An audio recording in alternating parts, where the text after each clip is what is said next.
with us in prayers unto Lord Krishna.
Sitaram and Namaste everyone. Once again, we welcome you this morning to our regular Sunday morning service. And this morning, for those of you who are regulars, you may have noticed that Pandit Sharma is not with us again. He's making a habit of this. We need to talk to him about this. But as usual, our Kirtan Mandali, all of our pundits, our musicians, everyone is here to support while he's away. And we're getting used to it. So it's giving us a little bit more practice of being more independent. This morning, our discourse will be done by someone who I believe is not a stranger to many of you in our community, Mr. Parmanand Prasadji, very prominent lawyer and also very devout Hindu. And he visits Ram Mandir when he can. And today, we're very fortunate to have him today to do this morning's discourse. So we ask you to sit and listen and give him your full attention. Thank you. Namaste, everyone. First, my namaskar and sitaram to all of you, especially our dear Panditjis who are all very hardworking in the mandir. And my special congratulations to Indiraji and the Kirtan group for keeping things going. As she said, Pandit Sharma is off gallivanting again. And not really. Actually, when he called me during the week, he said to me, Parmanand, can you give a 15-minute discourse today, because I'm off to Guyana, and as usual, he's always very productive, doing something to elevate the status of Hindus or to alleviate suffering on this planet. So I know he's there. He's visiting a school in Guyana, that's a Hindu school that he's considering that the temple helped to get moving because it's fallen into some distress, and certainly we want to make sure that school keeps going. It's very important to the Hindu community. But again, I want to thank you all for being here, and I'm going to take about 15 minutes. I have a habit of going over time, so today I'm going to ask my dear wife who's sitting back there to, it's 11:20 now. By 11:35, if I'm still talking, give me that face, give me the eyes. I'm scared of eyes, as most husbands would be when, you get that. Yeah, it's like, hurry up, move it along. Devotees, please join me in a short prayer before I start into my message today. He Krishna Karuna Sindhu Deenabandhu Jagatpati Gopesha Gopika Kanta Radha Kanta Namastuti Tapta Kanchana Gaurangi Radha Vrindavaneshwari Vrishubhanu Stute Devi Pranamami Hari Priye Namo Namakarana Bhamunaye Narayani Mita Vikramaye Sri Sankachakra Sri Gadadharaye Namastu Tasmai Purushotamaye Jai Sri Radhe Krishna Kunja Bihari Lala Ji Ki Jai. Devotees, today I wanted to talk to you about a verse in Bhagavad Gita.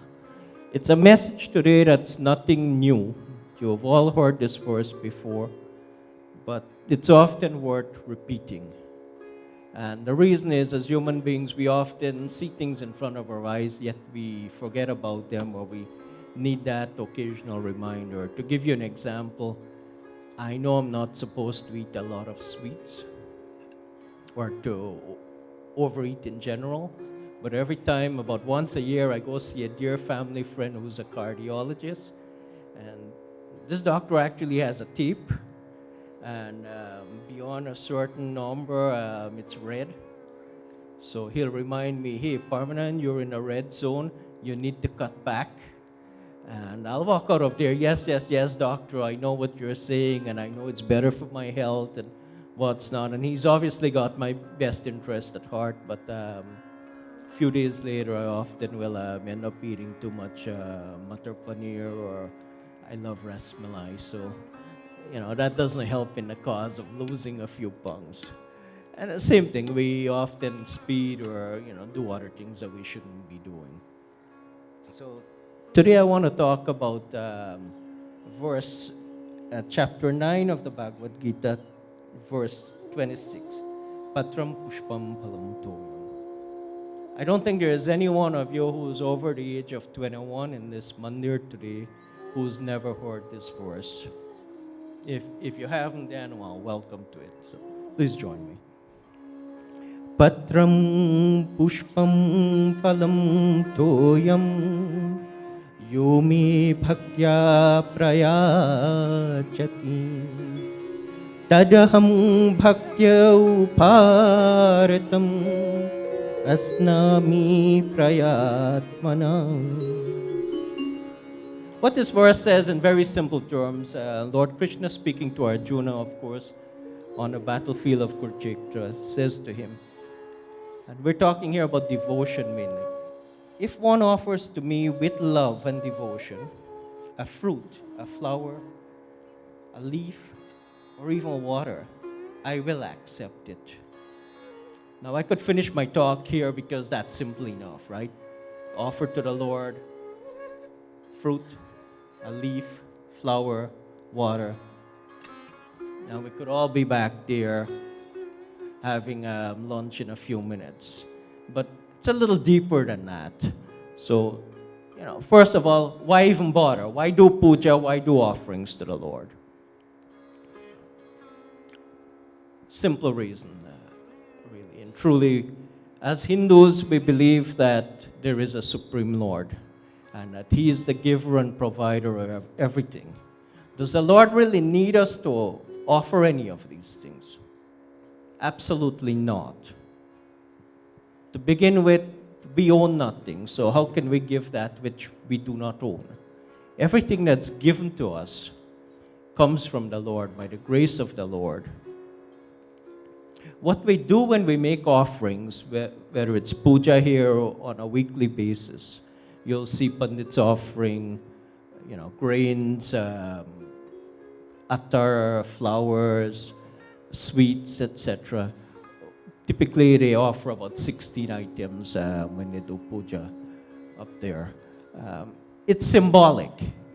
It's, in a sense, a way of us saying, thank you, Lord, thank you, Divine Mother, for all you've given and done for us. We're symbolically offering this. We haven't forgotten that you give us everything, you do everything for us. So we're giving this to you just as a symbol of our offering our love for you. Let's put it another way. Many of you have kids. Your kids, when they're young, do not work. So it might be your birthday time coming around. So the kids will say to mom, hey, Mom, can you give us some money, and we want to buy Dad a gift. Or, they'll go to Dad and say, want to buy Mom a little something. Now, we know those kids don't have money because they don't have a source of income. But it's really your money, or you and your wife's money that they're taking to buy you something anyhow. They go out, they buy you something, but you really appreciate it because of the effort, the thought behind it.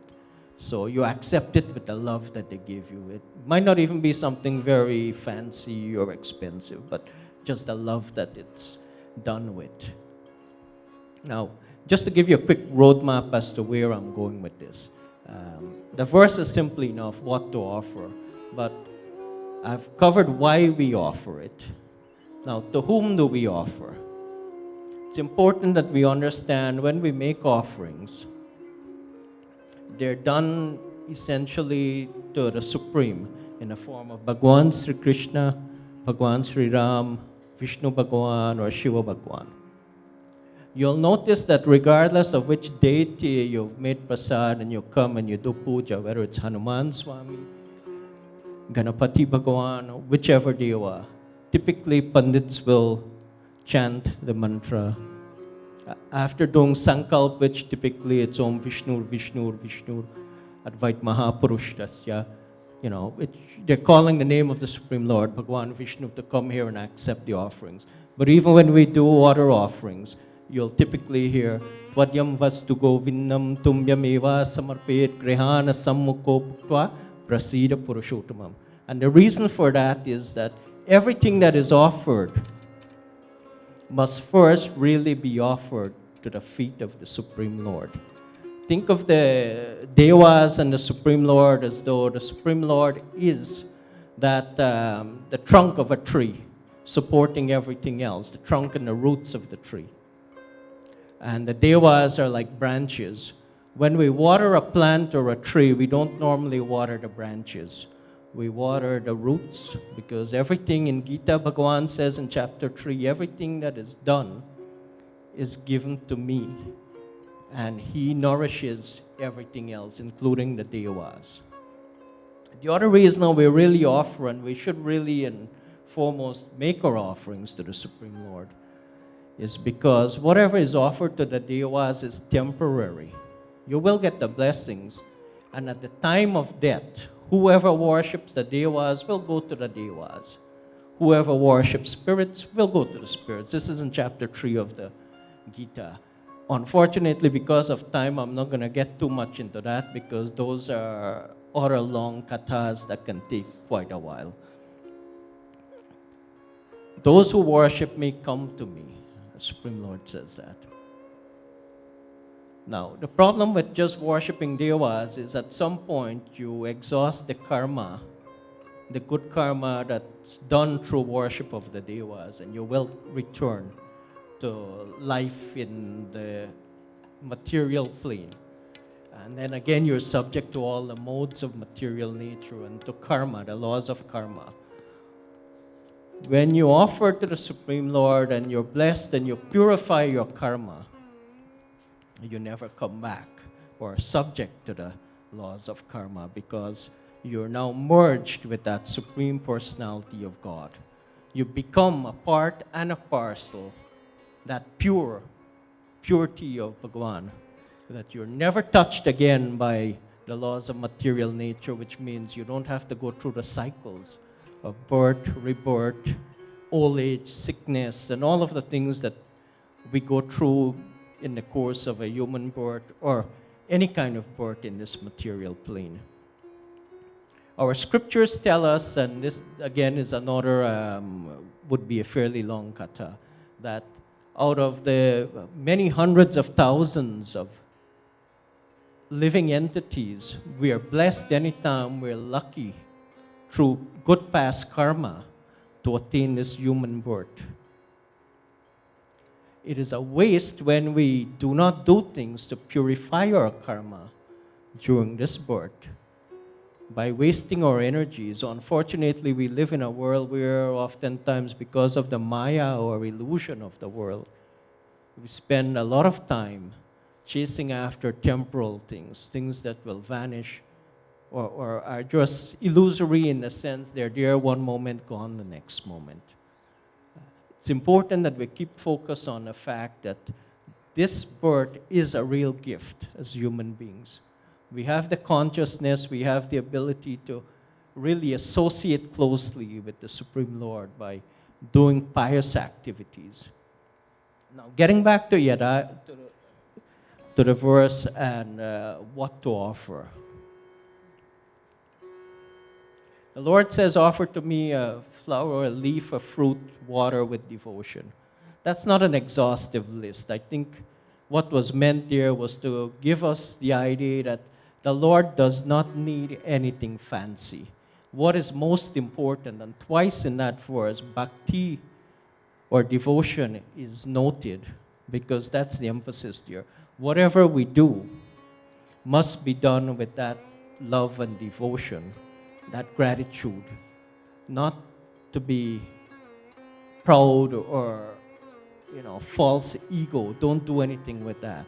We're told the story of Duryodhana and Vidur. Just leading up to the war on the battlefield of Kurukshetra between the Pandavas and the Kurus, Lord Krishna, acting as an emissary of peace, went to the home of Duryodhana. Duryodhana was the leader of the Kauravas and very proud and not a pious man. And he so wanted to impress the Lord that he had this lavish meal made out. But the idea or the feelings behind which he was giving that meal was not correct, and the Lord refused the meal. Bhagavan Sri Krishna instead went to the house of Vidur, who had a little shack basically. And what he had there was just sag. Some of you have heard the story. Some say it was even basi. It was stale rice and bhaji. If you're from the West Indies, you know what I'm talking about. If you're from India or that area, you know what sag is. It was nothing fancy, no paneer, no nothing else, just plain food. But the love with which Vidur offered that food, it was readily accepted by Bhagavan. And the Lord accepted it, and Vidur was blessed. On the other hand, Duryodhana, through his false pride, his ego, that was rejected. In the same way, the Lord is saying, I don't really need anything from you. The simplest things you want to give me, give it to me with love and devotion. The other thing is, what do we give? Just leaf, fruit, flower. Technically, anything that we eat that is not first offered to the Lord. At chapter 3, verse 13, there is a verse there that the Lord says, is sin or pap. So, as Hindus, every meal we make or anything we obtain, we really should be offering it first to Bhagavan before we eat it. It becomes, after it's been offered, it becomes prasad. And Our body gets nourished by that which has been offered and blessed. If it's sin we're eating, then our body becomes poisoned by that. And our mental, physical makeup deteriorates. If we're putting in good things will come out, it will elevate us. And in this human birth, the whole idea in this chance that we get is moksha, or to get past the modes of material nature, to get rid of our karmic action, reaction, those fruits, and to really become at a stage where none of that affects us anymore. We are actually in that higher plane where we've actually merged with the Supreme Lord. We've become part and parcel of Him. But in order to get there, we have to purify our minds and bodies. And part of that is offering everything we eat. Now that gets me to another point. We got to be careful what we eat, obviously. And I'm sure you all know what I'm talking about there. Now, I'm not so naive as to suggest to you that in Hindu Dharma, things like fish and meat, and that's never been offered. We know that the Vedas prescribe Ashwamedhi sacrifices, which are thousands of years back. Kings used to, under very prescribed circumstances, offer not as food, but sacrifices of horses. If you travel through different parts of India, you will see different practices. Those who worship the Divine Mother in the form of Kali, for instance, sometimes offer meat also, goats. A number of years back, I was a young man. I attended, it was during Navratri time, and it was the first time I was exposed to this, actually. In Toronto, the convention center, there were some Bengali devotees there, and they were doing Durga Puja. I think it was 1984 or 1985, and I was a little surprised, coming from the West Indies, that they were offering fish and other things there. But the difference is that you guys are familiar with the three gunas, or modes of material nature. The more elevated we become, if you're in that sattvic stage mode of goodness, the more you're going to keep away from that sort of things, and you will offer more sweet meats. People who are in the Rajasic mode are more going to be passionate and likely will indulge in other things. And those who are in the Tamasic mode will do some horrible things and likely will have absolutely no discipline. We live in a world where we overindulge in various things, including overeating. We have some of the weirdest things happening today. You know, if you go to the store and you buy a pound of coffee, you'll probably pay $4 to $10 a pound. One of the most expensive coffees that's around are beans that are fed to cats. When those beans come out the other end, some clown goes ahead and grinds it, and makes coffee out of that. True. And that coffee goes for somewhere around $100, $200 a pound. People actually buy that. So we live in a very confused world with people at different modes and states of their life. I'm getting my, I'm not getting the eye, but I'm getting a little hand here. But the point is, please, whatever we offer, make sure we offer things that are more in the sattvic range. And whatever we do, try to build ourselves up spiritually instead of going downwards. Time is up, and I really don't want to take more of your time because I'd rather be short and sweet than drawn out and save you from lunch. Okay. Thank you very much. You've been a wonderful audience. Hare Krishna.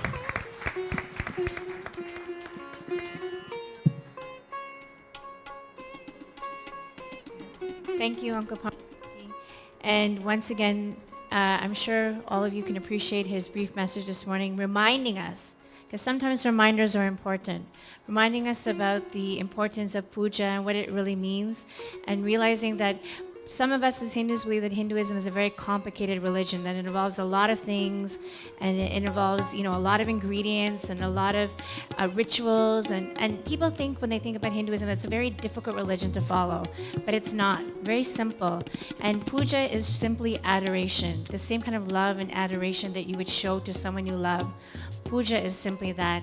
And as Lord Krishna said, it takes only a fruit, flower, leaf, or water. And even if you don't have that, it's the adoration that you sit with in front of God and the way that you show your love for God that is true puja. So thank you, Uncle, for reminding us of that very important message.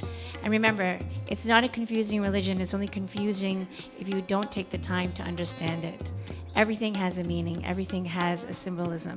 So I'm sure we appreciate, Uncle, thank you so much for coming here and being with us this morning.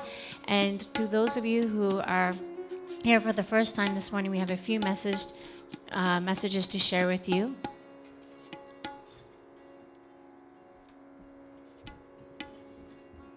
Who's doing this, Kalishvi?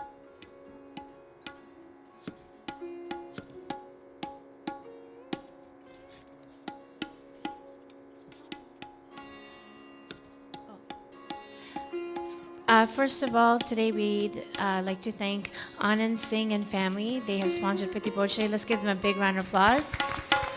And I know they invited many of their friends and family here today. We also want to let you know about some of the events that are happening in our mandir. And we have started a Sanskrit class that is, I'm not sure the date. It's on Saturday mornings, and so it already started, but if you'd still like to join this class, you can speak to the office and they can look into registration for you. Also, March break starts officially on Monday, and those of you who have no plans for your children and they're sitting at home telling you that they're bored, let them come to the mandir and be part of a very vibrant and very dynamic March break camp that runs from March 16th to March 20th. Now, the age group, I believe, for this camp is from 3 to 12 years old of age. So they have an excellent program. You come and drop them off in the morning. They have breakfast. They have activities throughout the day. They have a full lunch. And again, they have many activities that are happening throughout the day. And I'm telling you, for most parents who've come and brought their children out, they have wonderful things to say about this program. So please bring your children out to this camp. And you can register in the office. As well, we'll be having Navgraha Puja on March, are we going back? Navgraha Puja on March 28th at 8 a.m. And we ask those of you who would like to come and join us in that puja, you're more than welcome to do so. Those of you who like to sponsor Priti Bhoj on any of the days that we have, whether it's Sunday or Tuesday for Hanuman Puja, we'd like you to sign up in the office, and whether it's any special occasion, a birthday, an anniversary, or in memory of a loved one who may have passed, you can sign up and sponsor for that day. We are also looking for volunteers, always looking for people who are willing to help and support us in whichever way they can. So if there's a way that you think you can support us here at the mandir in any sense of community help or community outsourcing, please contact the front office so we can get you involved. And we also have Jalaram Bapa Satsang on March 15th, which is today, and that is from 4 to 6 p.m. And Jalaram Bapa is the Guruji here at the end of our altar here, and it is specifically within the Gujarati community, and they sing beautiful bhajans, but we ask anyone to come out and join them, and you'll enjoy an evening of bhajans and satsang. Navratri will also be starting on March 20th to March 28th. And again, this is a wonderful event. And if you'd like to be involved in this event at any time, you can speak to the office to sponsor Priti Bhoj. We have a lot of messages this morning. And Chaitya Navratri, again, from March 20th to March 28th. And if you'd like to come and join us throughout those evenings, we invite you to come and join with us. And today we're wishing happy birthday to Tej and Neil. Where are Tej and Neil? Are those two little guys at the front there? Let's give them a big round of applause.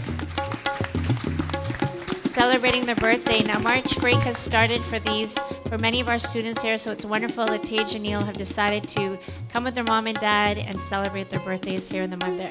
For those of you who have bought bulk, please come forward, and then we'll be completing with final arti. Thank you.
All of you to please stand as we'll be doing final arti. We ask our seniors to come first, and then our families with children.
पति घर आवे, कष्ट मिटे तन का।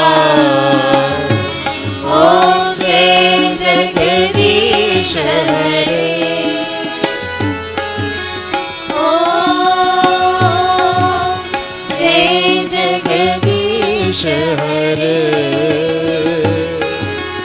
मात पिता तुम मेरे, शरण कहूँ मैं किसकी। स्वामी शरण कहूँ मैं किसकी। तुम बिना और न दूजा, प्रभु बिना और न दूजा। आश करूँ मैं जिसकी। ओम जय जगदीश हरे। ओम जय जगदीश हरे। तुम पूरन परमात्मा, तुम अंतर्यामी। स्वामी तुम अंतर्यामी। पार ब्रह्म परमेश्वर, पार ब्रह्म परमेश्वर। तुम सबके स्वामी।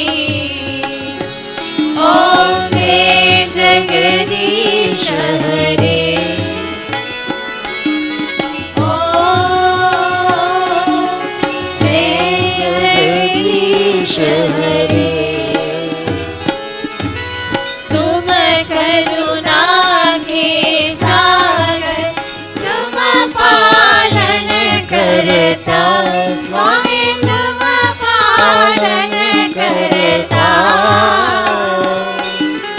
मैं मूरत कलगामी, मैं सेवक तुम स्वामी।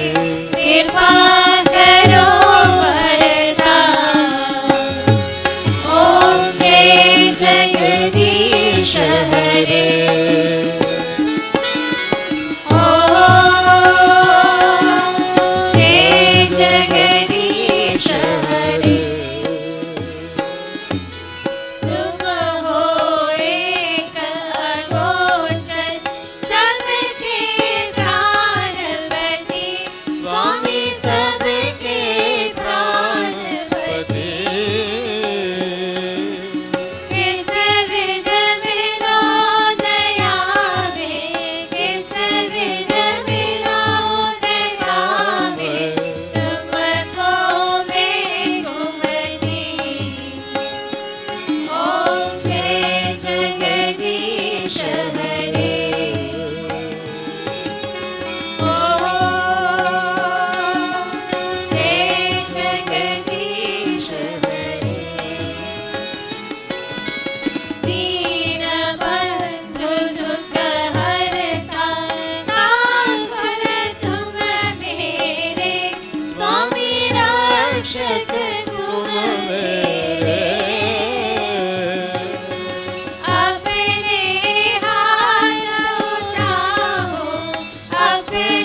जगदीश हरे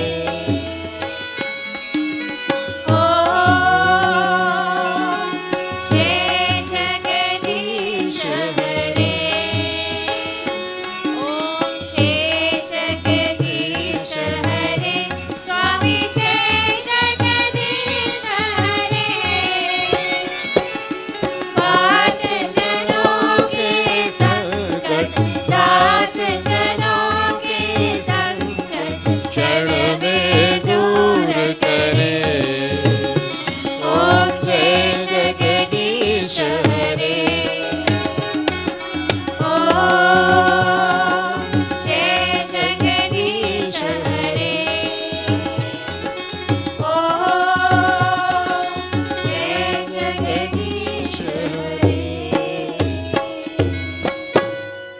We ask all of you to please remain standing with your hands clasped as we close the final prayers.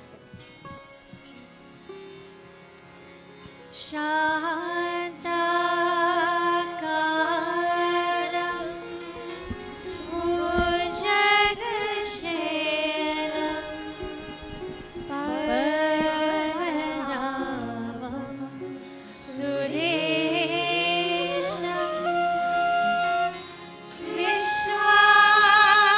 Vishwanaram Gaganasarisham Megavaranam Shubham Lakshmikantam Kamalanam Yogi Vidyaramyam Vande Vishnu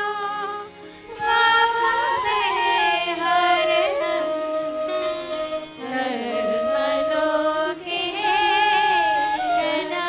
Sarvalokenatam Om Do Shanti Antarikshagam Shanti Prithvi Shanti Rapa Shanti Krishnaya Shanti Vanaspati Shanti Vishwadeva Shanti Brahma Shanti Sarve Gam Shanti Shanti Deva Shanti Sama Shanti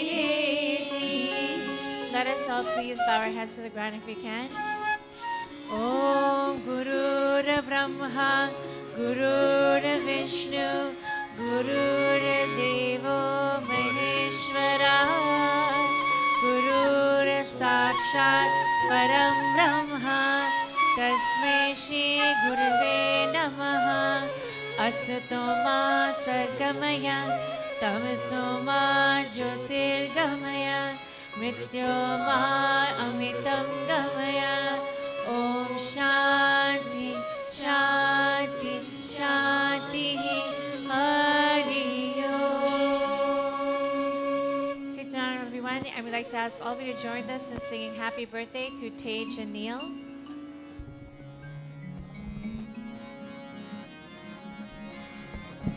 बार बार दिन आए बार बार दिन आए बार बार दिन आए बार बार दिन आए तुझे हजारों साल ये मेरी है आरज़ू Happy birthday to you, Tej.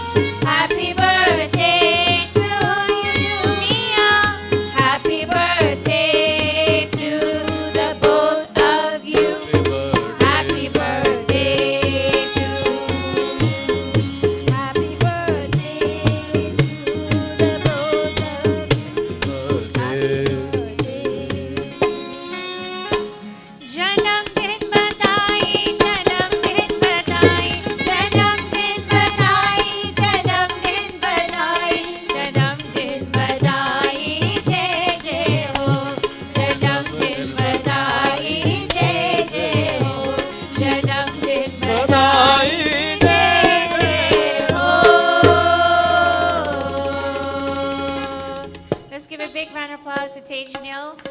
a very, very happy birthday and many more wonderful birthdays to come.